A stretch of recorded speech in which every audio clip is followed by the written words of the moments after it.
आइए आज हम आप लोगों को नॉन प्रिम्प्टिव शेड्यूलिंग का एग्जाम्पल के बारे में बता रहे हैं। नॉन प्रिम्प्टिव शेड्यूलिंग का मतलब ये होता है कि जब किसी भी प्रोसेस को, जैसे P1, P2, P3 और P4 प्रोसेस हैं, इन सभी प्रोसेस को CPU एग्जीक्यूट करता है तो वो फुली टाइम के लिए एग्जीक्यूट करेगा। जैसे इसमें लिखा हुआ है 0 to 2 मीन्स 0 से 2 सेकंड, मान ये सेकंड्स में मान लीजिए, तो ये 2 सेकंड के अंदर प्रोसेस P1 को कंप्लीट करेगा, उसके बाद ही P2 प्रोसेस को जगह मिलेगी। ठीक है, क्वेश्चन में हमेशा आपको दिया जाएगा कि प्रोसेस टाइम और अराइवल टाइम और बस टाइम। बस टाइम का मतलब 0 से 2 सेकंड तक ये कंप्लीट करेगा अपना प्रोसेस। P2 जो है 1 से 2 सेकंड तक प्रोसेस कंप्लीट करेगा, और P3 जो है वो अपना 5 से 5 सेकंड पे पहुंचेगा और 3 सेकंड में अपना कंप्लीट करेगा। P4 6 सेकंड पे पहुंचेगा और ये 4 सेकंड के अंदर अपना काम कंप्लीट करेगा। ठीक है, यहाँ पर कुछ मेन चीज़ें जिसे ध्यान दे दीजिए, जैसे TAT है, टर्न अराउंड टाइम है, जिसको बोलते हैं कि उसका टर्न किस समय आएगा प्रोसेस का। WT मीन्स वेटिंग टाइम निकालना होगा हमें, जिसके लिए फार्मूला हमने यहाँ पर दे रखा है CT-AT। ये शॉर्टकट फॉर्म में हमने ऊपर से लिख रखे हैं। RT मीन्स रिस्पांस टाइम होता है, जिसे टर्न अराउंड टाइम में से बस टाइम को माइनस करना होगा। और बस टाइम का मतलब आप समझ चुके होंगे कि वो प्रोसेस कितना टाइम एग्जीक्यूट होने में लगाएगा, कितना कंप्लीट करने में लगाएगा। इस पूरे क्वेश्चन को सॉल्व करने के लिए हमें सहारा लेना पड़ेगा गैंट चार्ट का।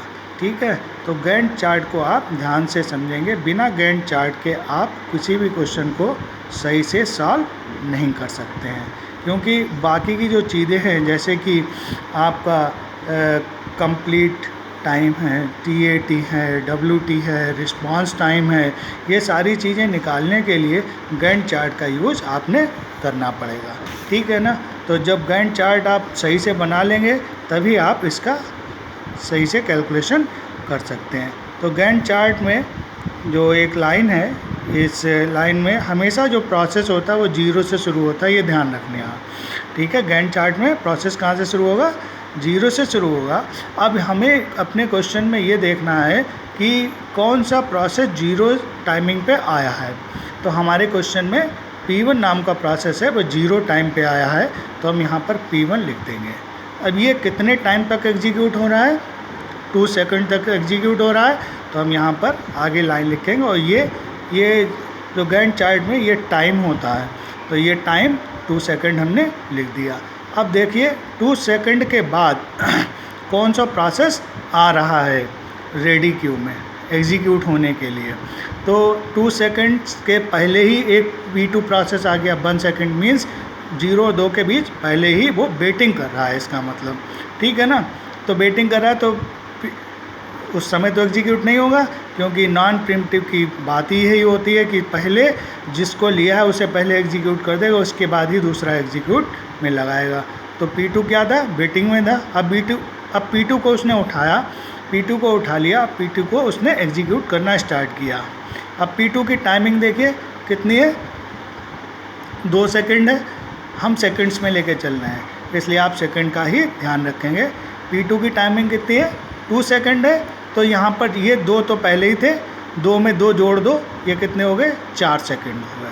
ठीक है, अब ये 4 सेकंड का टाइम स्लॉट है। 4 सेकंड के बाद देखिए कि कौन सा प्रोसेस आ रहा है। 4 सेकंड पे कोई भी प्रोसेस नहीं है, 5वें सेकंड पर प्रोसेस है। ठीक है ना, तो जब 4 सेकंड पर प्रोसेस नहीं है, तो चौथे सेकंड से लेकर 5वें सेकंड के बीच का जगह जो है वो ब्लैंक कर दीजिए, क्योंकि इस समय कोई भी प्रोसेस नहीं है। यहाँ पर 5 सेकंड लिखिए। अब 5वें सेकंड पे कौन सा है? P3 नाम का प्रोसेस है, यहाँ पर लिखिए P3। ओके, P3 प्रोसेस कितने सेकंड तक काम कर रहा है? 3 सेकंड तक काम कर रहा है। 5 में 3 जोड़ दीजिए, कितने सेकंड हो गए? 8 सेकंड हो गए। क्लियर है बात सभी को? समझ में आ रही हो तो आप आगे चलिए। 8 सेकंड अब देखेंगे क्या? यहाँ 8 सेकंड का टाइम है। 8 सेकंड के बीच का कोई है ही नहीं यहाँ लिखा हुआ 8 सेकंड का, यहाँ तो 6 सेकंड पे है, 5 सेकंड के बाद 6 सेकंड का है। इसका मीन्स क्या हुआ, जो P4 प्रोसेस था वो यहाँ पर 5 और 8 के बीच में कहीं वेटिंग में है ना। तो जब वो वेटिंग में है तो इसका मीन्स है कि P4 प्रोसेस इसके जस्ट बाद ही आएगा। तो P4 प्रोसेस हमने यहाँ पर लिखा, ठीक है। P4 प्रोसेस कितने टाइम तक एग्जीक्यूट हुआ, 4 सेकंड तक एग्जीक्यूट हुआ। यहाँ कितना है, 8 है, 8 में 4 जोड़ दीजिए, 12 सेकंड तक ये एग्जीक्यूट हो गया, ठीक है। आपका गैंट चार्ट इस तरीके से कंप्लीट होगा। फिर से एक बार देख लीजिए, इसे नहीं समझ में आई हो, बात क्लियर समझ में। जो गैंट चार्ट में प्रोसेस होता है हमेशा 0 से स्टार्ट करते हैं। यहाँ पर अराइवल टाइमिंग देखते हैं कौन सा प्रोसेस 0 पे आया हुआ है। 0 पे आया हुआ P1 है, तो इसलिए हमने P1 लिखा है। P1 कितने टाइम तक कंप्लीट होगा, 2 टाइम तक, 2 सेकंड तक, इसलिए हमने 2 सेकंड टाइम डाल दिया है।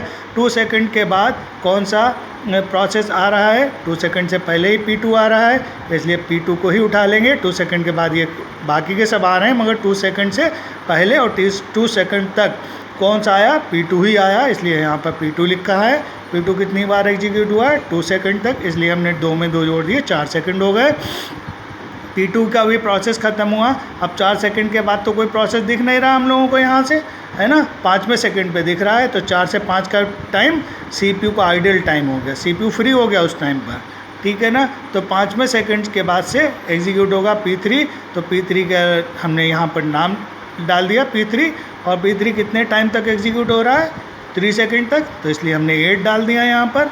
8 सेकंड के बाद में कौन सा हो रहा है प्रोसेस, कोई भी प्रोसेस नहीं है। 8 सेकंड से पहले ही है P4 प्रोसेस जो 6 सेकंड से स्टार्ट हो गया था, इसका मीन्स ये भी वेटिंग कर रहा था, इसलिए P4 का प्रोसेस यहाँ पर डाल दिया। तो P4 का प्रोसेस कहाँ पर एग्जीक्यूट हो रहा है, 4 सेकंड तक एग्जीक्यूट हो रहा है, इसलिए 4 इसमें जोड़ दिया 8 में, 12 सेकंड तक ये कंप्लीट होगा जा करके। इस तरीके से हमारा ये गैंट चार्ट बन गया। जब हम गैंट चार्ट बना लेते हैं तो हम कंप्लीट टाइमिंग की कैलकुलेशन करते हैं। तो कंप्लीट टाइमिंग कैसे कंप्लीट होगा, जैसे P1 प्रोसेस कब कंप्लीट हुआ, दूसरे सेकंड पे कंप्लीट हुआ, तो हम यहाँ पर लिख रहे हैं 2 सेकंड। P2 प्रोसेस कब कंप्लीट हुआ, चौथे सेकंड पे कंप्लीट हुआ, तो यहाँ पर 4 सेकंड लिखेंगे। P3 प्रोसेस कहाँ पे फिनिश हुआ, 8 सेकंड पे फिनिश हुआ, तो हम क्या लिखेंगे, 8 सेकंड लिखेंगे, ठीक है ना। P4 प्रोसेस कहाँ पे कंप्लीट हो रहा है, 12 सेकंड पे कंप्लीट हो रहा है, इसलिए हम यहाँ पर 12 सेकंड लिखेंगे। ओके, सबको कंप्लीट हो जाना चाहिए, समझ में आ जाना चाहिए। हमें गैंट चार्ट से ही पता करना है कि वो प्रोसेस कहाँ पर ख़त्म हो रहा है, ठीक है। वो लाइन हम लोग चेक कर लेंगे। अब TAT निकालनी है, टर्न अराउंड टाइम, तो CT माइनस AT निकालेंगे। CT का मतलब क्या हुआ, CT का मतलब कंप्लीट टाइम में से अराइवल टाइम माइनस कर लेंगे, तो 2 माइनस 0 कितने हो गए, 2 हो गए। 4 माइनस 1 3 हो गया। 8 में से 5 गए, 3 हो गए, और 12 में से 6 गए, 6 बचे, ठीक है। इतनी बात समझ में आ रही। क्वेश्चन इक्वेशन के अकॉर्डिंग सॉल्व करेंगे। वेटिंग टाइम देखिए, turn around time minus BT। Turn around time कितना है आपका, टर्न अराउंड टाइम अब यहाँ से गैंट चार्ट से ही चेक करेंगे कि टर्न अराउंड टाइम कितना था। इसका टर्न अराउंड टाइम कितना था, 0 था। P1 का शुरुआत कहाँ से हुई, P1 की 0 से शुरू हुई, इसलिए यहाँ पर 0 पकड़ा, और उसका BT टाइम कितना है, 2 है ना। तो यहाँ पर क्या करेंगे, 0 ही रखेंगे, क्योंकि इसका टर्न अराउंड टाइम 0 थी, ठीक है। दूसरी चीज़ यह है कि P2 का जो वेटिंग टाइम है 1 आएगा, फिर इसका 0 आएगा, और इसका 2 आ जाएगा, ठीक है। तो TAT माइनस BT को निकालेंगे। TAT का क्या है, टर्न अराउंड टाइमिंग आपने यहाँ से कैलकुलेट की होगी, टर्न अराउंड टाइमिंग, और टर्न अराउंड टाइमिंग कितनी है, 2 है, तो turn around timing minus BT कितना है, ये है, तो 2 माइनस 2 0 हो गया, 3 माइनस 2 1 हो गया, 3 माइनस 3 0 हो गया, 6 माइनस 4 2 हो गया। रिस्पॉन्स टाइम ठीक वही होता है जो वेटिंग टाइमिंग होती है, ठीक है। इस चीज़ को आप हमेशा ध्यान रखें, किसके केस में, नॉन प्रीम्प्टिव शेड्यूलिंग के केस में रिस्पॉन्स टाइम हमेशा वही रहेगा जो कि आपका वेटिंग टाइम है, इसलिए इसे आप आँख मूंद करके ऐसे ही लिख सकते हैं, इसमें कोई आपको दिक्कत नहीं है। अगर आपने निकालना ही हो तो इस तरीके से निकाल सकते हैं। तो रिस्पांस टाइम निकालने के लिए आपने ये देखना होगा कि इसको रिस्पांस किस टाइम पर मिल रहा है, ठीक है ना। तो रिस्पांस किस टाइम पर मिल रहा है ये चीज़ तुम्हें चेक करनी पड़ेगी और उसके अकॉर्डिंग ये निकल आएगा। इस तरीके से एक क्वेश्चन और पूछा जाता है, what is the average turn around time. तो एवरेज टर्न अराउंड टाइम का मतलब कितना हुआ, 2 + 3 + 3 + 6 और बटे कितने प्रोसेस है, 4, तो 4 से भाग दे दीजिए। ठीक है, कितना निकल के आया, 6 3 9 3 12 और 2 14, 14 बटे 4, 4 3 12, 4 5 20। ओके, ऐसे ही एवरेज वेटिंग टाइम पूछी जाती है, तो एवरेज वेटिंग टाइम के लिए भी आप यही कैलकुलेट करेंगे, 0 + 1 + 0 + 2 बटे 4, मतलब 4 प्रोसेस हैं इसलिए 4 से भाग दे रहे हैं हम लोग, 3 बटे 4, तो पॉइंट में वैल्यू आएगी 4 7 28 और 2 4 5 20। ठीक है, इससे बढ़ कर के और कोई क्वेश्चन नहीं हो सकता है FCFS शेड्यूलिंग के अंदर, first come first serve scheduling. This is the non preemptive scheduling. एक बार फिर से बता दूं कि नॉन प्रिम्पटिव शेड्यूलिंग के अंदर बात यही है कि नॉन प्रिम्पटिव शेड्यूलिंग का मतलब भी यही कहता है कि जब तक पहला प्रोसेस फिनिश नहीं हो जाता है तब तक दूसरे प्रोसेस को टाइम नहीं मिलता है, दूसरा प्रोसेस जब तक फिनिश नहीं हो जाता तब तक तीसरे प्रोसेस को CPU का टाइम स्लॉट नहीं मिलेगा। P3 P4 same condition apply होगी, इसीलिए यहाँ पर हमारे गैंट चार्ट के अंदर देख लीजिए, जैसे कि P3 प्रोसेस था, P3 प्रोसेस को 5वें सेकंड के बाद टाइमिंग मिली है ना, क्योंकि वो 5वें सेकंड से उसका टर्न अराउंड अराइवल टाइम था, अराइवल टाइम उसका 5 सेकंड था, तो 4 से 5 सेकंड के बीच CPU जो था फ्री हो गया, मगर उसने उस चीज़ को उठाया नहीं है। ठीक है, बाकी की जो प्रिम्पटिव शेड्यूलिंग होगी उसमें ये चेंजेस हो जाएंगे। ठीक है, थैंक यू।